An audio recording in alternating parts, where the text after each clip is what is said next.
anak di dalam Al-Quran itu ada 4 posisinya. Ya, saya percepat saja. Posisi anak pertama adanya di dalam surat Ali Imran di ayat ke-14. Zuyyina linnasi hubbus syahawati minan nisa'i wal banin. Ila akhir ayat. Ditampakkan indah bagaikan perhiasan siapa? Anak-anak mereka. Wanita-wanita dan anak-anak mereka. Jadi perhiasan pertama di dunia ini bukan anak-anak. Perhiasan pertama ini para wanita. Ad-dunya mata'un wa khairu mata'iha al-mar'atu shalihah. Dunia ini semua perhiasan kata Rasulullah. Namun sebaik-baik perhiasan adalah wanita shalihah. Masya Allah. Wanita shalihah itu sebaik-baik perhiasan. Tapi setelah itu yang kedua adalah apa?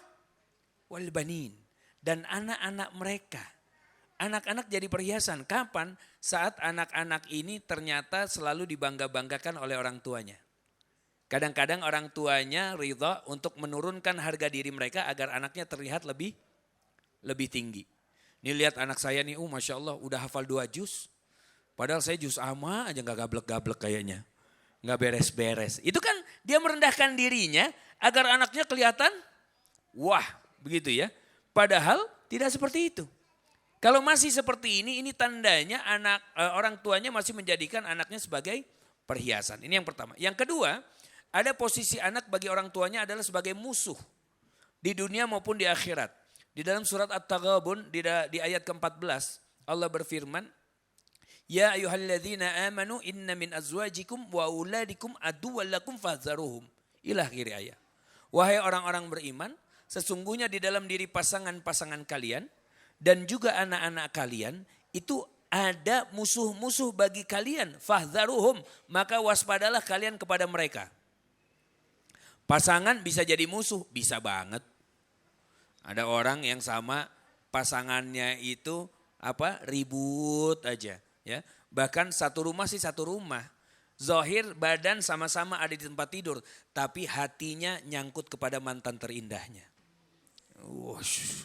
Bahaya. Bahaya ini. Ya. Tidur mah tidur di situ, tetapi bayangannya ke sana. Yang bahaya sampai ada pernah nanya sama kami, jamaah, Ustadz saya dosa enggak ya? Pada saat berhubungan, mohon maaf suami istri dengan pasangan saya, yang saya bayangin wajah mantan saya. Kan dia enggak tahu Ustadz. Tapi Allah kan tahu. Allah tahu, enggak boleh. Enggak boleh. Jadi membayangkan, apalagi membayangkan bintang film gitu ya. Itu kita zalim sama diri sendiri. Iya. Pada saat seperti itu nggak boleh, dosa itu. Nggak boleh, tidak boleh. Maka pasangan bisa jadi musuh, anak-anak bisa jadi musuh.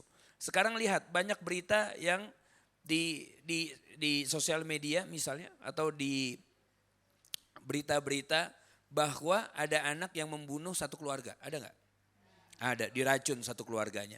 Ada anak yang kemudian gara-gara nggak dikasih uang jajan sama bapaknya ditusuk. Ada di Lampung kalau saya nggak keliru. Waktu itu ada anak yang gak dikasih uang jajan, rumahnya dibakar. Iya kan? Na'udzubillah.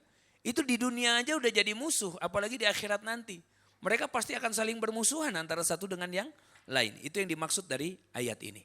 Yang ketiga, posisi anak bagi orang tuanya sebagai fitnah. Yaitu fitnah itu di sini artinya ujian maksudnya. Di dalam surat At-Taghabun, surat yang sama tetapi beda satu ayat 15-nya. Innama amwalukum wa auladukum fitnah kata Allah. Sesungguhnya di dalam harta-harta kalian, lihat. Ya, di dalam harta-harta kalian dan juga anak-anak kalian itu ada ujian bagi kalian. Harta bisa jadi ujian. Harta jadi ujian. Karena orang biasanya itu akan bisa lulus ujian kalau diuji dengan kemiskinan. Itu bisa lulus. Lagi susah ya itu bisa lulus dari ujian itu. Tapi yang challengingnya, yang sulitnya itu adalah pada saat diuji dengan banyaknya harta. Orang pada saat dia gak punya harta, kemudian dia berbalik jadi punya harta, ujiannya akan berbeda. Itu lebih berat. Lebih berat. Ya. Tapi ada teman juga, ya Allah tolong uji hamba dengan fitnah. Fitnah apa? Fitnah dengan banyaknya harta ya Allah. Kenapa? Karena miskin hamba udah kelamaan katanya. jadi doanya begitu. Tolong diuji kayak hamba dengan banyak harta. Kenapa? Ini udah kelamaan ini gak punyanya. Nih. Nah Ini ujian-ujian, tapi kita cenderung akan lebih bisa melampaui ujian itu pada saat nggak punya apa-apa. Jauh lebih mudah. Yang ketiga, yang dimaksud anak-anak yang fitnah, apakah sama kan yang pertama tadi, yang kedua juga ujian itu. Saat ada anak jadi musuh kan ujian. Ini yang dimaksud ujian yang bagaimana Ustadz? Yaitu di saat kita memiliki anak-anak yang berkebutuhan khusus. ABK, anak berkebutuhan khusus. Itu dari mulai anaknya lahir, itu sudah menjadi ujian bagi orang tuanya.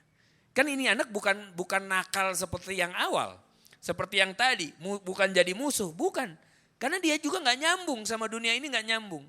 Sehingga dibutuhkan jiwa besar orang tuanya untuk mencintainya dengan tulus. Dan ini biasanya anak-anak yang model kayak gini biasanya hidupnya gak lama. Hidupnya gak lama. Dan itu tiket surga bagi orang tuanya. Mereka adalah ahli-ahli surga yang masih berjalan di muka bumi itu. Tetapi karena orang tuanya ini tidak mempunyai ilmu yang cukup, akhirnya mereka kurang sabar. Karena kurang sabar, rata-rata kebanyakan, naudzubillah, suaminya meninggalkan istrinya. Terkadang menuduh istrinya ini berselingkuh. Ini hasil dari yang lain-lain dan lain-lain, subhanallah. Nah, ini yang perlu kita fahami. Ini yang ketiga. Yang keempat, posisi anak sebagai qurrata a'yun. Ini hafal semua doanya. Rabbana hablana min azwajina wa dzurriyyatina qurrata a'yun waj'alna lil muttaqina. Masyaallah. Lihat teman-teman, ayahanda, bunda, ikhwah. 3:1. 3 yang gak ngenakin, 1 yang kita harapkan. Ini ada pertanda dari Al-Quran di dalam tafsir. Lihat. Pertanda dari Al-Quran apa?